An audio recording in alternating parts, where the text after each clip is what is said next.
met her in the fall. He took her to a movie, and when they done it all,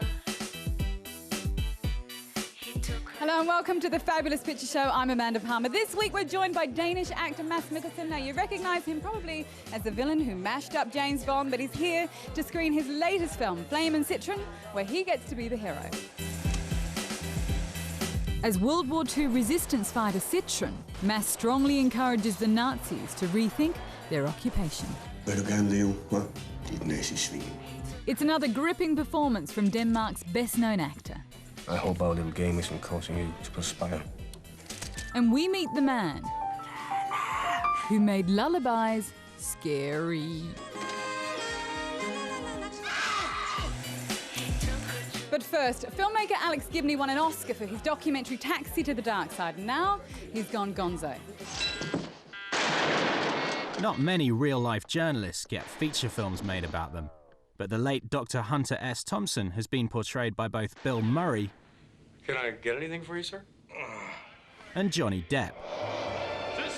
Not bad for a guy best known for his prolific intake of recreational drugs. The sky was full of what looked like huge bats, all swooping and screeching and diving around the car. But Thompson was a Class A writer as well. The day after Robert Kennedy died, I received a notice from the local Railway Express office saying my Walther P-38 automatic pistol had arrived. We shot it one afternoon, agreeing that it had a very smooth action, and then I sent it back. And that's why one of the world's most renowned documentary filmmakers chose to make his latest feature, Gonzo, about him. He was a great chronicler of the perversity and weird contradictions of the American character, a country of great idealism and possibility, but also possessed of a sort of dark, brooding, violent streak that Hunter called fear and loathing. It was just after dawn in Woody Creek, Colorado, when the first plane hit the World Trade Center. Make no mistake about it, we are at war now. Before we even knew how many thousands of people had lost their lives, Hunter already talked about where that was going to take us, the erosion of civil liberties, the sense of creating a kind of East-West crusade. It will be a religious war, a sort of Christian jihad, fueled by religious hatred and led by merciless fanatics on both sides. All of that Hunter saw at that moment in a way that was almost visionary. In Thompson's early work about riding with the Hells Angels, What did you think of the book? That book is 60% cheap trash.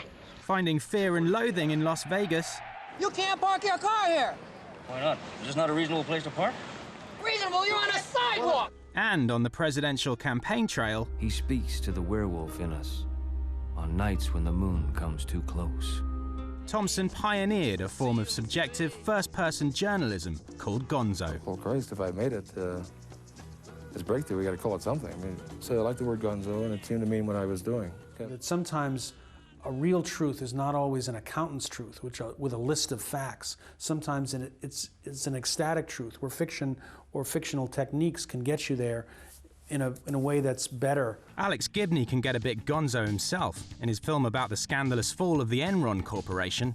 There's nothing wrong with the capitalism. He uses music and humor to drive home the arrogance and greed. When Enron announced its latest plan to trade weather, people wondered whether it was good science or science fiction. Is this the market, which has a lot of rationality to it and a lot of adults and grown-ups who are minding the store? Or is this some kind of casino out of fear and loathing in Las Vegas, you know, where everyone seems to be on acid? On December 1st, 2002, Dilawar, a young Afghan taxi driver, took 3 passengers for a ride. Gibney's Oscar winner, Taxi to the Dark Side, was more grit than gonzo. He never returned home. It traced the use of torture by American soldiers in Afghanistan, Iraq, and Guantanamo. 2 prisoners dying within a week of each other. That's bad. You know, in something like Taxi, which is such a sad film and such a horrific film in some ways, there's not much room for humor because it's so dark. The dark side of Dick Cheney is pretty dark. Thompson's own dark side detonated in 2005 when he fatally shot himself at his Colorado compound. We need somebody like Hunter Thompson now. It's a good time to think about him. You know, so much of political life now is so mediated. There are these stage sets that are created and Hunter knew how to pull those apart, rip them down. Thompson's raucous, star-studded funeral featured the unveiling of a Gonzo monument of his own design. After the cremation, we put the ashes in a canister and shoot it out the top of the fist. Over the valley, say 500 feet up, it explodes, and the ashes drift down all over.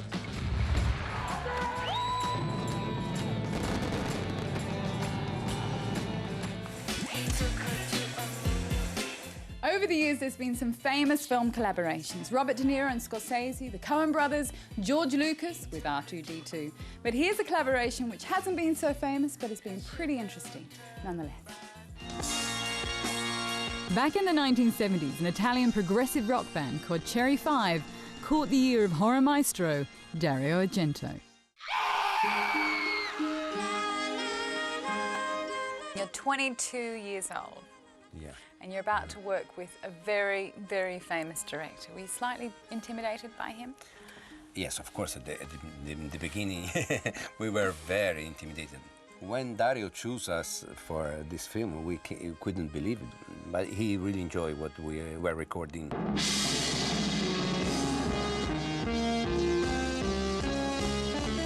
The Profondo Rosso soundtrack album shifted an astounding 4 million copies and kick-started their 3 decades of collaboration. For the next film, Argento's masterpiece Suspiria, Claudio's band, now renamed Goblin, developed a sparser, more tightly wound sound.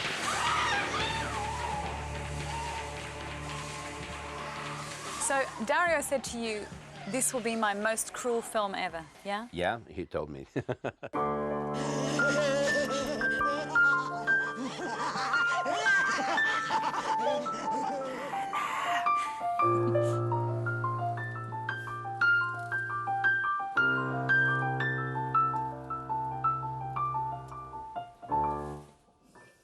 It's still creepy. Mm. Yeah? See, this is like a lullaby, you know? Yeah. All lullabies are very creepy. I don't know why, because maybe it reminds us when we were a kid.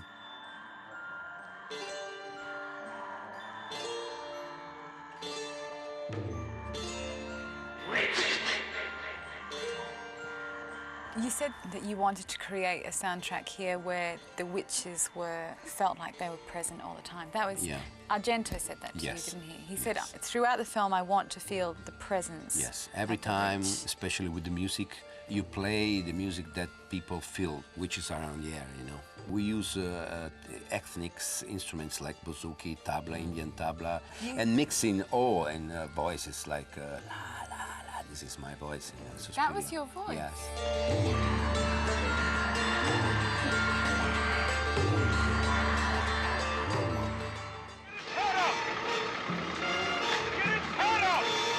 Argento commissioned Goblin to score the European release of George Romero's zombie landmark, Dawn of the Dead.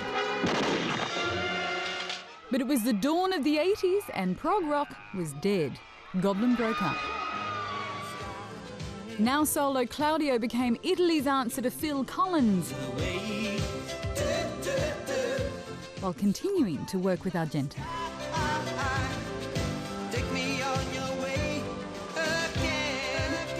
Phenomenon is my favorite because it's my first solo work, and I really like this song. Yeah, even when I told you when I play live, it's one of my favorite to play.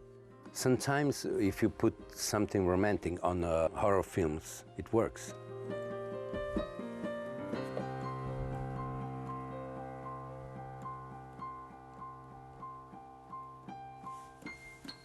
The creepy collaboration is still going strong. In 2007, Dario asked Claudio to score Mother of Tears.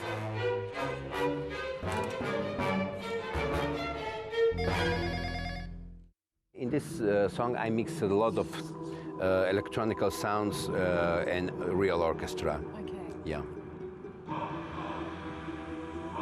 This is a big choir, 25 persons.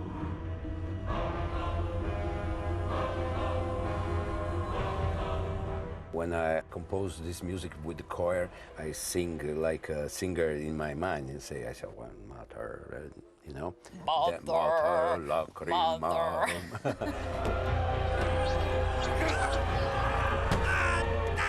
I think this is one of the best works I did in the last years.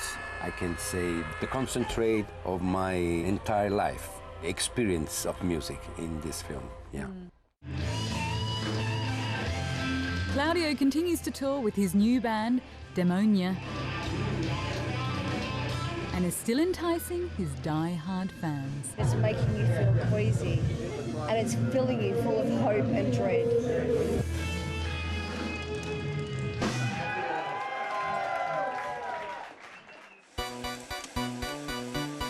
In part 2, we're screening Flame and Citron. I have the rather tall Mads Mikkelsen next to me. Hello. Hello there. Now, you are Citron. I am Citron, yeah. Now, these guys, Flame and Citron, were real guys and pretty legendary back home for you, weren't they? Yeah, pretty. I mean, we didn't read about it in the storybooks, but we heard stories from our fathers and our grandfathers that they died rather spectacular fighting for our country, and this is a story we're looking a little more into. This is all set with the Nazi occupation of Denmark, a history that not many of us know about, including some Danes, I understand. But we get to find out more about that in part 2. He met her in the